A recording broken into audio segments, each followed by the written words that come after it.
আসসালামু আলাইকুম প্রিয় শিক্ষার্থীবৃন্দ, কেমন আছো সবাই? আশা করছি সবাই ভালো আছো। আজকের ক্লাসে সবাইকে জানাচ্ছে শুভেচ্ছা।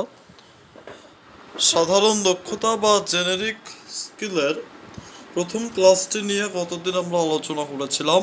আজকে আমাদের সেই ধারাবাহিকতায় দ্বিতীয় পর্বটি অনুষ্ঠিত হবে। তো আজকে যে বিষয়টি নিয়ে আলোচনা করব সেটা হচ্ছে হ্যান্ড আউট 1.2, যার শিরোনাম হচ্ছে সাক্ষাৎকার গ্রহণ। মূলত সাক্ষাৎকার জিনিসটা কি সেটা আমাদেরকে প্রথমে বুঝতে হবে।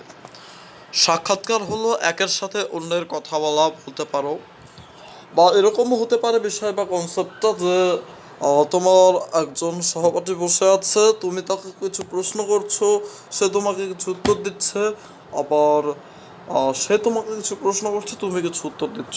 এই যে পারস্পরিক প্রশ্ন উত্তরের মাধ্যমে যে বিষয়টি প্রতিষ্ঠিত হয়, এটাকেই মূলত বলা হয় সাক্ষাৎকার গ্রহণ।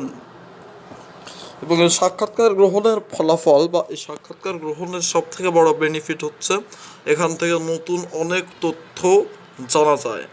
তো সাক্ষাৎকার গ্রহণের ক্ষেত্রে লক্ষণীয় যে দিকগুলো সেগুলো নিয়েই আমাদের আজকের ভিডিও ক্লাস। চলো শুরু করা যাক। প্রথমে যে বিষয়টা সব থেকে গুরুত্বপূর্ণ বিষয়টি হচ্ছে হাসি মুখে সাক্ষাৎকারের পরিবেশ তৈরি করে দেওয়া।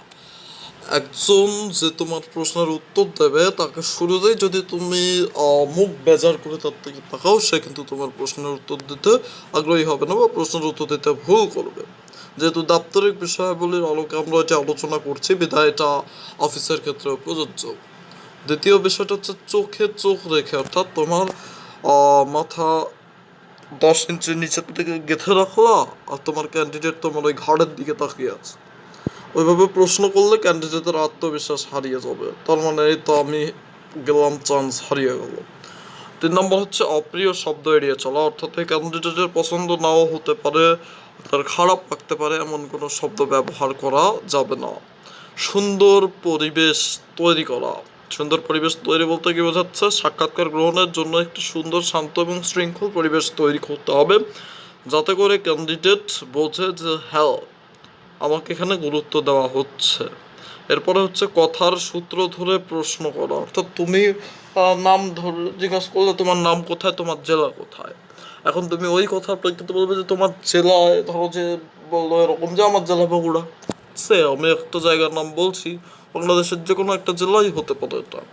তখন বগুড়ার প্রসঙ্গে সে প্রশ্ন করলো যে সাতবীরশ্রেষ্ঠের ভাস্কর্য কোথায় অবস্থিত তুমি কি জানো? তখন ক্যান্ডিডেট উত্তর দেবে হ্যাঁ, বগুড়ার 7 মাথায় অবস্থিত। এরকমভাবে প্রশ্নের প্রসঙ্গে উত্তর দিতে হবে। এরপরে ব্যক্তিগত আক্রমণ না করা, অর্থাৎ উত্তরদাতা এমন কোনো আক্রমণাত্মক প্রশ্ন করবে না যা তার ব্যক্তিগত জীবনকে প্রভাবিত করে। আর লাস্ট 2টা হচ্ছে প্রাসঙ্গিক প্রশ্ন করা। অপ্রাসঙ্গিক বা ভ্রুকুচকে কোনো প্রশ্ন করা যাবে না। আর লাস্ট হচ্ছে অঙ্গভঙ্গি। অঙ্গভঙ্গি বলতে কি বোঝাচ্ছে? এটা সব থেকে গুরুত্বপূর্ণ পার্ট। এটা হচ্ছে highly important part of this sector. কারণটা কি আমি বলি যে তোমার যে অঙ্গভঙ্গি তুমি প্রদর্শন করছো, তুমি ধরো যে ভ্রু উঁচু করে তাকিয়ে আছো তার দিকে, অথবা একটা বিরক্তির ভাব তার কাছে তুমি ফুটে তুলছো, আমি তোমার ব্যবহারে বিরক্ত, এরকম একটা ভাব তুমি তার সামনে প্রকাশ করছো, তুমি আঙুল উঁচিয়ে কথা বলছো, এই বিষয়গুলোর কারণে কিন্তু ক্যান্ডিডেটের তার প্রতি আত্মবিশ্বাস হারিয়ে যাবে এবং প্রথম সাক্ষাতেই তারপরে আর তোমার সাথে কথা বলতে চাইবে না। সো এই বিষয়গুলো এড়িয়ে চলতে হবে তোমাদের সবাইকে। আমাদের আজকের হ্যান্ডআউটের ক্লাসটুকু ছোট্ট ছিল।